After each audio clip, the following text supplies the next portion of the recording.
The architecture of Carriageworks is so important for my decision to come with a big piece of fabric and build its own space, because I think it is really amazing that Carriageworks as a shell is maintained, but then these theaters are put into it. So there is already like an architectural insert of its own, and that is boxes. There are three-dimensional Euclidean boxes with very clear understandings of what a wall is, what a ceiling is, and what a floor is. And it is, of course, for me very important to have some surfaces to work on when I go in situ. So when I looked at the public space at the entrance of Carriageworks, there was nothing I could really paint on, because it's listed, or it's functional, or it has already a very specific look that I couldn't touch. So I was thinking, what kind of, how could I install a painting in this space? How could that painting have a very visceral and exciting function when I go into that space? So I needed to create my own surface, and at the same time that surface has to function as an exhibition space.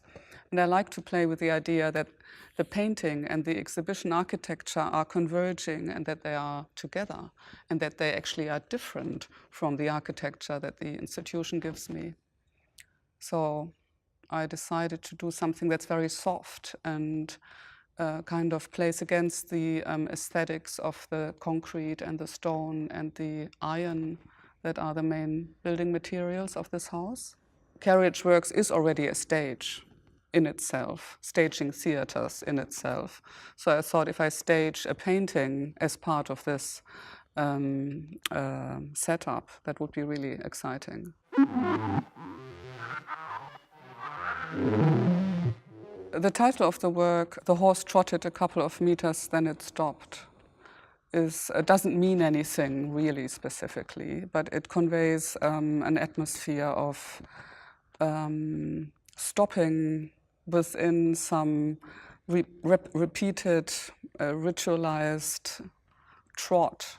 And what that does all of a sudden, it opens maybe a gap, or it opens up your vision to something that you hadn't seen before. To me, it conveyed the idea of an animated situation, that it's not necessarily about a horse, but it could be also a human being or some being that stops doing what it normally does and refuses to go on with what it normally does, and then the world turns around into an experience that is equally possible for us, but we seem to decide, all of us, the millions of people that live on this planet, seem to decide to go one direction, but we could equally turn it around, like you turn a sock inside out. So we are basically the same fabric, we're the same horse, but the moment we stop our ritualized rhythmic movements, there is a paradoxical situation. We're not doing what we can do really well, trot, but we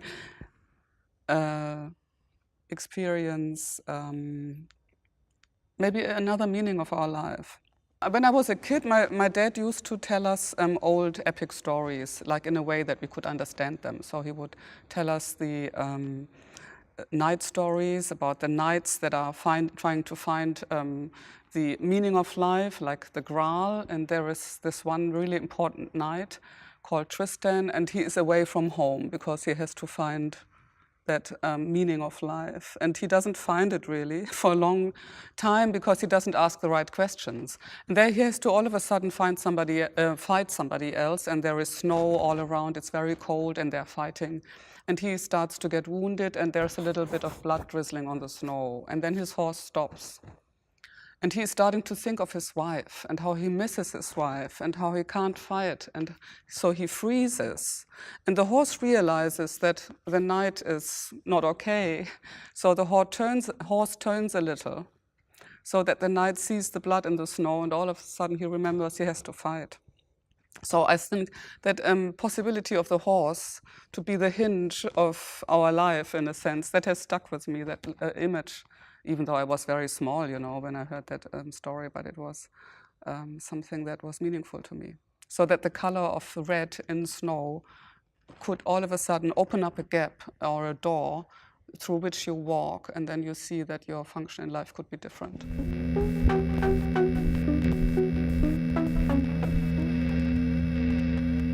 Well, I decided to use all colors, so they have to be ordered. All the different yellows, warm, cold, mid-tones, transparent, opaque, and all the reds and blues and greens and some deviations like purple and violets, they all have to be ordered. And then I go for the daylight.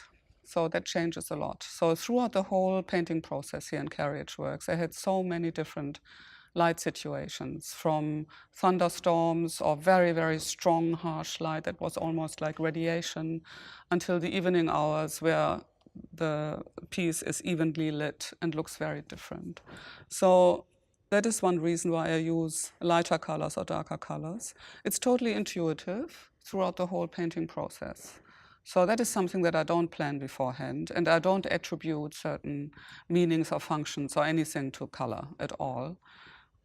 Color also has the ability to draw you in a really, really powerful way, like the sound of a voice, for example. So when you hear a pop song, sometimes you hear rather the sound of the voice and not maybe the lyrics right away. So that's a little bit what color does. I think it has such a strong emotional content to appeal to you. And before you know it, you're already looking at something. I think it is difficult to talk about color as if it was something that you can take out of the painting and the fabric and the fact that you're in it doesn't exist. So it is actually all these different parts that make the work.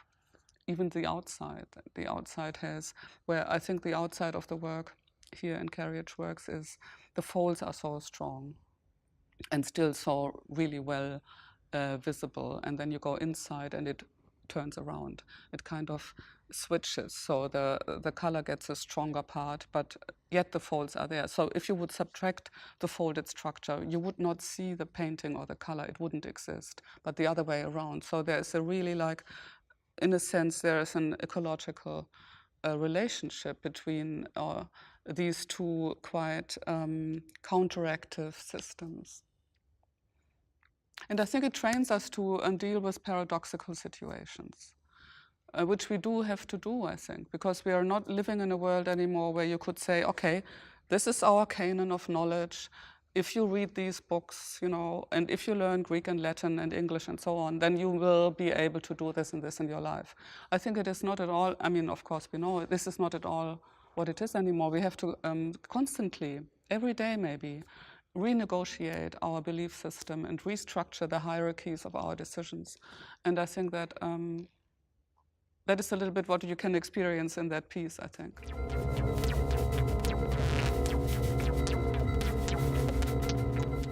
I think there is inequality in our society generally. So it's not only in the arts. I think it's everywhere. And the question is, how would we want to live together? How do we really want to connect with one another? Do we really accept that the system is being developed throughout the last 200, 300, 400 and more years by a certain group that seems to be predominantly white and male? And are not maybe these decisions being taken in a direction that is very much the same? And I can't say that we're doing so well. There's a lot of stuff that is not really good. We are exploiting our resources. We are suppressing voices that are important in our society. And maybe also we thus cut down the potential we have and the abilities our intelligence would give us. So if there's a big group with far more diverse points of view, actually our brain gets expanded. And I think that's the same in the art world. And it's very surprising. I think, especially in Germany, the art world is very conservative. And I think maybe art is conservative. And that is a problem that I see. If that would be addressed in a different way, then we would have much better potential, I think. And it would not only be for female artists, it would be maybe having a totally new idea of what art could do and be in society. Also, the criteria that are being developed to judge good work versus not so successful work would be very different. So I think one reason is that there are mainly male collectors that kind of tend to choose the same criteria for good work. And that makes it a little bit one-sided, lopsided, and creates a certain idea of what art should do and be, and what it should stand for. And very often in our society, it stands for power and potential, financial potential. And if you talk to artists when they describe what they do with their work, that has nothing to do with financial potential or with power, with representation of power. Very often it doesn't have to do with that.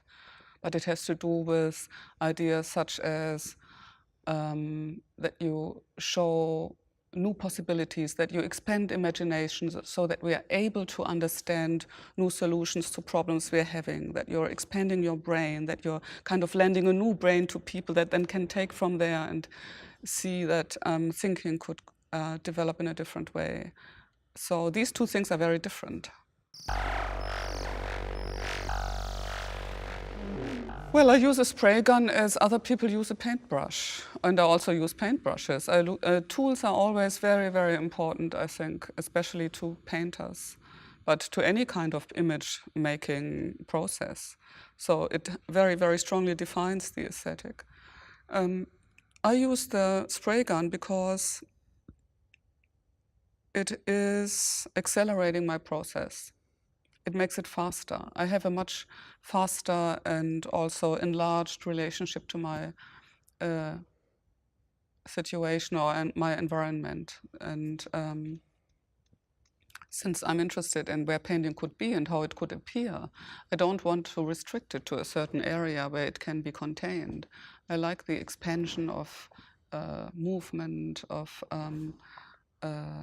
testing how a painted surface could sit on a very sculptural surface, on a very difficult to paint surface even, on something that is very difficult to access with a paintbrush. So I'm more gliding over surfaces in a sense with my work, which is very much like looking at something. And the spray gun is a little bit like the visualization of gazing at something, you know, of sweeping over it.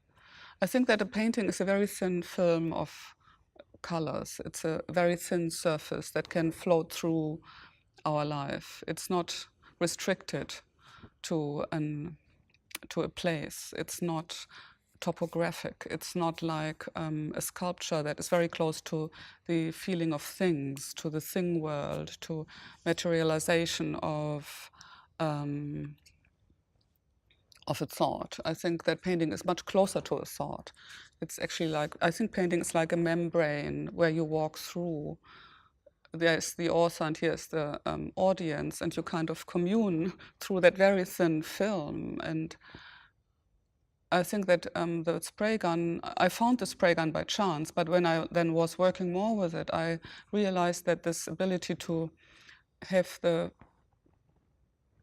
ability to be so mobile with the painted surface with the spray gun is so interesting, and that suits me. So that's maybe, it's more like that I found myself be very friendly with the spray gun, and all of a sudden discovering that it is so interesting and so close to my thoughts and to my feeling for the painted surface. I don't even see the gun.